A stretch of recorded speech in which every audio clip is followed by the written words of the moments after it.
Fantastic. Okay, let's start with how did you feel about the transition before Regen? And then we'll talk about how you felt after. Okay, thank you. Yeah, it felt like both a faraway idea and also one that was impacting me intimately. So I felt very removed from that decision and any ability to engage with the way that would be emerging and be shaped. But I felt the personal impact of, the grief and the shock and the simultaneous kind of understanding and compassion for the world that we live in, and that financially that probably makes the most sense, and that is a necessary thing for Naropa to survive. But really grieving that is the reality that we're living with, and that has to be the most important factor. And then now we keep the canvas. So kind of holding that experience and really just sharing that with friends. There wasn't really a platform for that I engaged in. And also just feeling like that decision descended from somewhere I don't have any relationship with. Yeah. And how did the Regen series affect your experience of that? The Regen series offered a communal space to share how that was feeling. Like those are all people who were showing up because they cared about that decision. And it also made me feel like I was able to engage in the process in a way that I got to have a voice, that I could potentially impact what happens. And that made me feel, it gave me almost a greater sense of responsibility. Like it wasn't just something that I had to kind of cope with. Once I started engaging with it, it was like, even as an alum, I think I will feel more connected than I would have if Regen hadn't happened. I would have been like, well, that's out of my hands. Like, it's just like things are just going to happen as they happen. But this got me engaged and involved in a way that I now feel responsible to. It was really sweet. Cool. So disengagement and hierarchy, from that to engagement and relationship and responsibility. Yes. Yeah. And I don't know that if I'm being honest, like I don't know that my belief that what I'm offering in that space will actually impact what happens, but I'm learning how to do that, how to be in community as we navigate a transitioning community. And so that is valuable to me regardless of the outcome with Naropa specifically. That's also the reason I keep coming back. Sure. Yeah, I guess that gets into like, have you taken anything from these sessions into your own life or to other places? Yeah, I'm taking it into the teach-ins that are happening, and I love an opportunity to slow down and really consider the paradigm that I'm coming from in trying to solve a problem. Yeah. And there aren't a lot of spaces where that is welcome and or insisted upon. And in Regen, it's insisted upon. Yeah. And so that has kind of given me permission to do that in more spaces personally. No, I want to slow down. I don't need to know what I'm doing right after I graduate.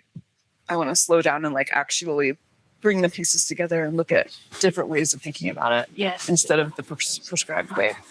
Because I don't want a prescribed life. Yes. Yeah. Yeah. The other part is that it has really helped me. It's like it was an on-ramp for me to engage in problem solving in community that isn't necessarily of my choosing. Like my community right now, like on a personal level, right? Like I've been kind of like lone wolf in my personal life and have gathered communities who are all beloved beings. And this was my first outside of the classroom engagement in a community that is like not chosen necessarily. Would you call that a system beyond you? Ooh. Have you been going to these meetings? That sounds like a framework. Yes. Yeah. Yes. Yeah. That's a huge success. Yeah. Yeah. Yeah. I think I'll loop back around and ask, like, why did you first come? Because of my beloved community. Am I allowed to say that this is partially because of you? Yes. It's because I love it so much. And I'm thrilled to support what you're doing when I can and when I don't have to go to really terrible system meetings. And nobody wants me to those meetings anyway, but I promise. I don't think that's true. I mean, I bring a flamethrower to them. Like, that's, Yeah. So we can talk about that later. Okay, great. Yeah. And it was partially personal interest. So our relationship. And then also I had wanted to take a class at Ian's since I started, and just like my major and stuff, like scheduling just kept interfering with that. Sure. And so, especially after I went to the first one, I was like, oh, I get to learn these concepts here, and work with them towards a real application that I care about deeply. Yeah. And then it was also the curiosity about the platform. Like, how is this space going to engage envisioning Naropa's future, and how can I be part of that? As I said before, about gathering in a community to be with all of the things that make me. Yeah. And then what means you come back? All of the same things. All of the same things. Community, your face, Ian's teachings, my unlearnings. There, I wanted to keep growing. Your unlearnings. My unlearnings, perpetual. Yeah. So if I find something that supports that, I keep coming. And how do you feel like the series changed you? I give a shit now, man. I'm so mad about it. Yeah. I'm kidding. It's maddening. I've invested now in a way I wasn't before. I don't think I would have gotten involved in the teach-ins if I hadn't gotten involved in this first. And so it was like this is an interview, but I'm going to say this anyway. It was my gateway drug to fucking giving a shit and being involved in community.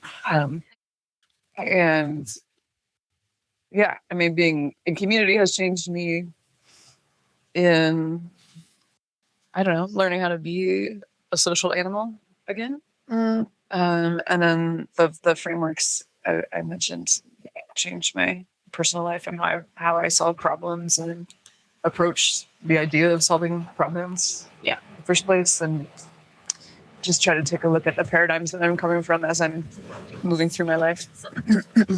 Yeah. Anything else you would want to say about it? That regardless of what comes out of these meetings, the visions that were spoken into that space about the possibility for Naropa is so compelling for a different way of being in the world that I think is so necessary at this time. And I was I was in a training on Monday, and something really beautiful was said about, it was about grief and how we have grief for the world that we don't have right now. And the prompt then was, but what does that world look like?